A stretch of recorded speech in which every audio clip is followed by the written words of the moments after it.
All right, so welcome to another episode of Cocktail and Eat. My name's Tim. And I'm Heather. And tonight we get very lucky being in Louisville and Kentucky.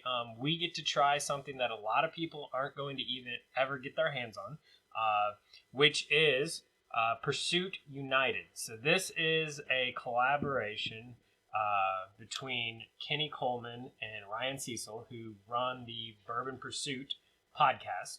Okay. Which is a very, very popular podcast for all bourbon enthusiasts. And so they've done several different single barrel picks, which is their Pursuit series, which I have a couple back here. But what they've decided to do is they want to make their own line, which is their stuff. And so they started blending some bourbons. Okay.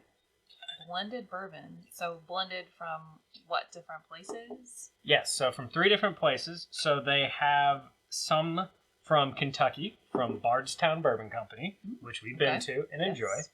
I finally got to have brunch there. Yay! And it was so good, let me tell you. It is. We're going back.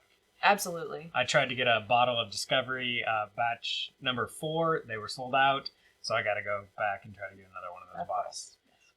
But yeah, so the Kentuckian component is Bardstown. They have a New York component, which is Finger Lakes, if I remember right. Okay. And then they've got a third component, which is from Tennessee.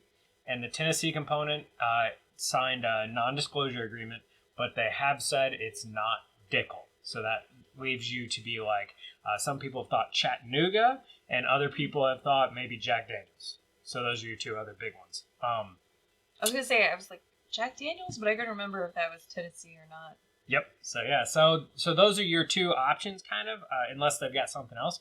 But this is a very limited release. There was about, I think, 6,000 bottles, and they're going to do another release of 6,000 in March when I'm going to buy my second bottle, because this is really good, and we'll see what she thinks.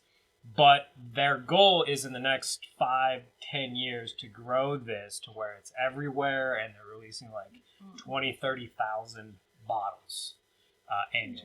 So let's see what we think. All right. So blended.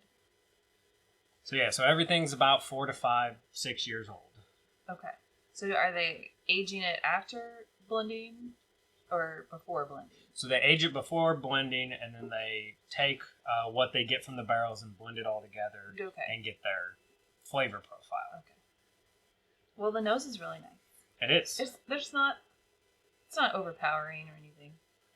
Well, it's just nice, pleasant, light. Yeah. You get a little vanilla on it. There's some spice notes. Mm-hmm. I agree. Mm-hmm. Mm-hmm. Okay. Yeah. Mm-hmm.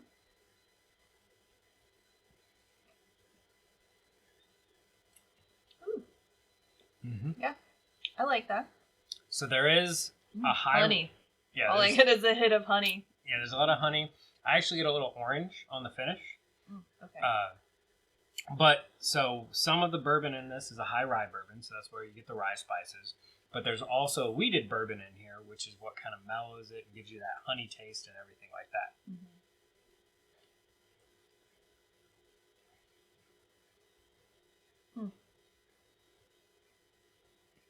Yeah. Just getting a lot of honey still. Yeah. For me... I'll keep sipping it. I'll get back to you. Yeah. I'd say for me, on the front part of the palate, you get a lot of honey, and then it goes into some spice notes, some herbal notes, and then I get orange, which is interesting. But it's very good. So I'm starting to get some of the spice now.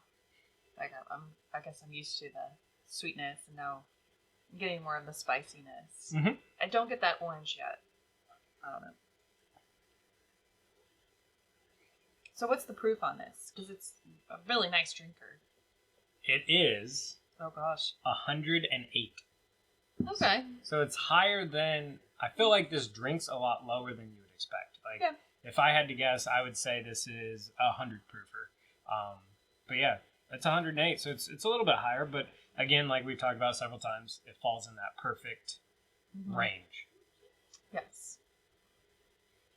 I'm starting to get some of those floral notes now. Now, don't ask me what kind of floral notes, but just there's a little floralness going on. Mm-hmm.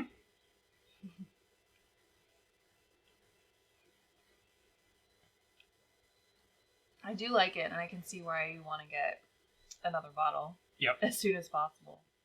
Yeah, because it's so in March will be their second drop of the bottles, and then that'll be it. I do believe for the year. They might do another one.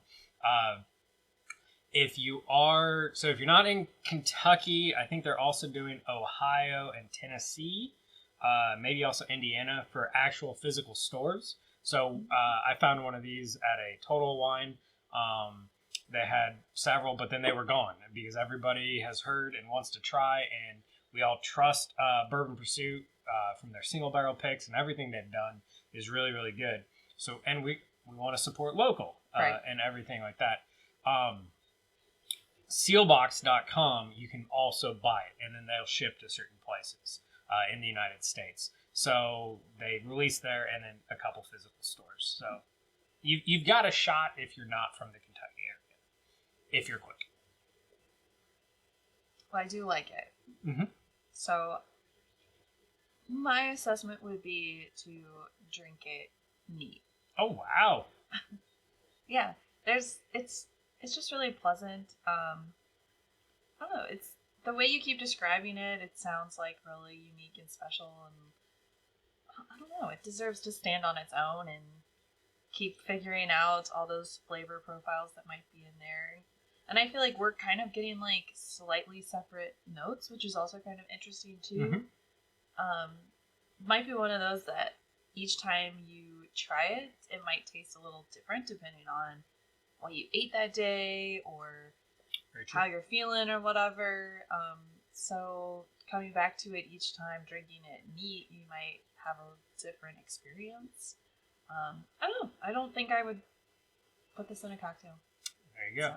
So there you go. So Ryan Kinney, if you do happen to catch this, know that she put... Don't worry, I won't put it in a cocktail. But she did put Knob Creek 15-year, Weller 107, and several others in a cocktail. So you guys are equivalent to, I would say, the Bookers, because that was your other big favorite. So I do like that one. The pigskin batch. So you guys, again, great job. I'm looking forward to continuing having this on my shelf. For those of you that are interested, it does run about $62. Again, small company, has to cover everything. Right. And I don't have a problem paying that price right here. I think it's worth it. Yeah. Mm-hmm. So thanks again for watching. Please hit the subscribe button. Hit us up in the comments. What's something we should try? Yeah. And then look forward to in the future when Heather's going to start doing some how-to-do cocktails. So. Yeah, little instructional videos. And please don't be disgusted as to what bourbon I'm putting in the cocktail. Just enjoy. All right. See you next time. See ya.